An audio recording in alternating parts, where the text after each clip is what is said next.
Sadunhu Nyamakope Michalo Buja Festival Mutambo osimudzira tsika nemagariro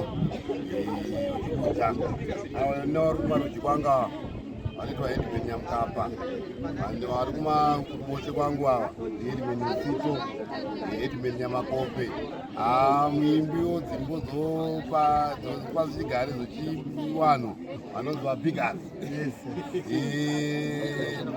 Tambo iri isiso Buja anonguva nekuita makore akatosvika kumanhonge masere kana kudarika kuita mutambo chinangwa chedu pakuita mutambo uyu tinoda kuti tirambe simudzira tsika nemagariro edu vechiBuja. Saka ticharamba tichisanganisa wechiduku vakura nekuti nhaka mutambidzana nakasangoti vakuta yatingatisangane tinongotambira kupa tese vechiBuja zvafa. Saka mutora chisanganisa novana wechiduku tonyengetedza kuti vana vedu vakafanana vanoridzaridza kuti vauye tengeda kuti pavanongouya kuda kuti anenge vakuridzako vanobva vatoona kuti achika chinodazi.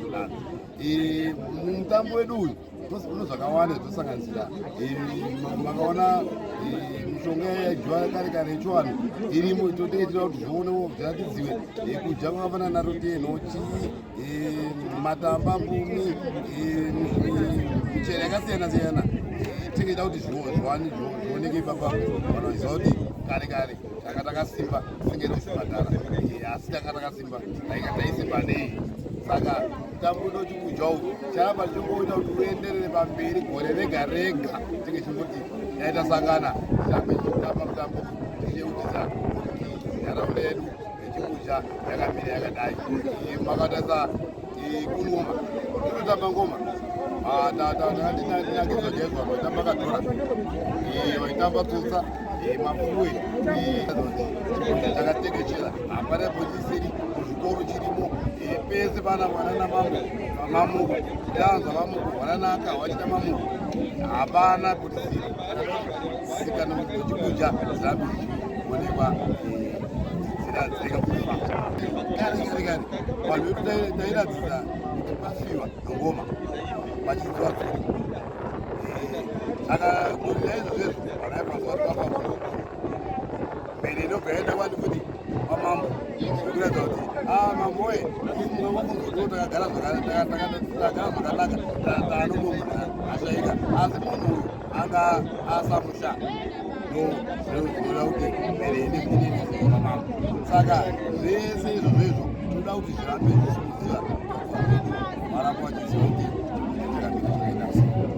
Isusu vanhu veBuja tiri vanhu vanodya zvidyiwa zvakafanana nedovi wemufuya pane watinoti mutsotso nedovi tichidyawo zvakare sadza rekwesa sadza remhunga tichisanganisawo nerechibaga asi hatifanirwa kuramba tichidya chibage nguva yega yega tifanirwa kuramba tichisanganisa zvokudya zvinezvino zvinoita kuti tirarame zvakanaka. Tiripo pakareba kutopfeka isisu tinokurudzirwa kupfeka zvinhu zvakanaka zvinoratidza kuti tiri vana vemuZimbabwe. Hatisati taane kodhi yokuti ukamboona chakadai so munhu anobva paMutoko tingori pakati nepakati pekukonewa nekubudirira.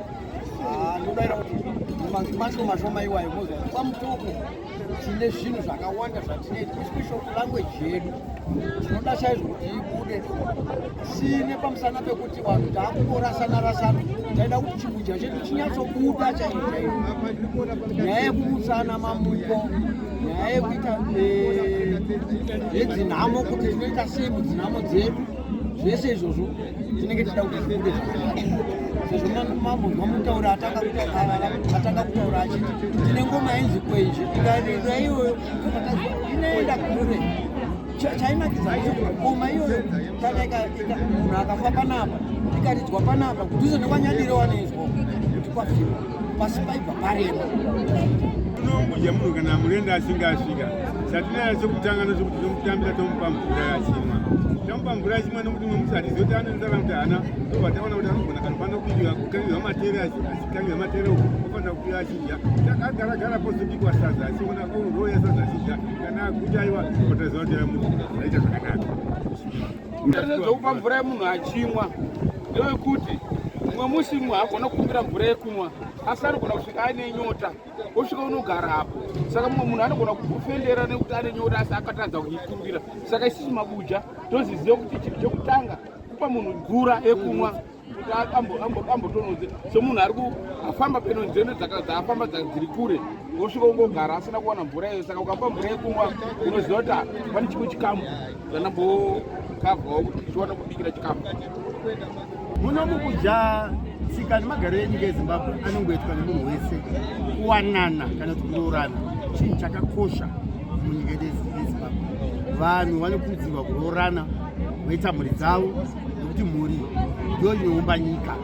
Saka pane mazera anotadzwa kuti vanhu vawanane ne18 years kukwira zvakaita sabumbiro rechema yedu yenyika yeZimbabwe. Vanhu kuno kwaMutoko vanokumikidzwa nekukurudzirwa nemaSadunhu maSabhuku machifu kuti wananai zviri pamutemo. Mukadzi womunhu oza ndi mukadzi womunhu, murume womunhu oza ndi murume womunhu, muchinobvisa mari yekuroora kuti vanhu vawanane. Hongu pasichigare kwaitwa nekuita magariro zvichitwa zvakawanda zvaitwa asi iye zvino takufambiranawo nenguva. Matarwa ngaitwa mapfekero atiri kuita ari kuenderana nokuchinja kwenguva. Vanhu vakungozi wananai kuti muite ugaro hwakanaka muremekedze mhuri dzenyu.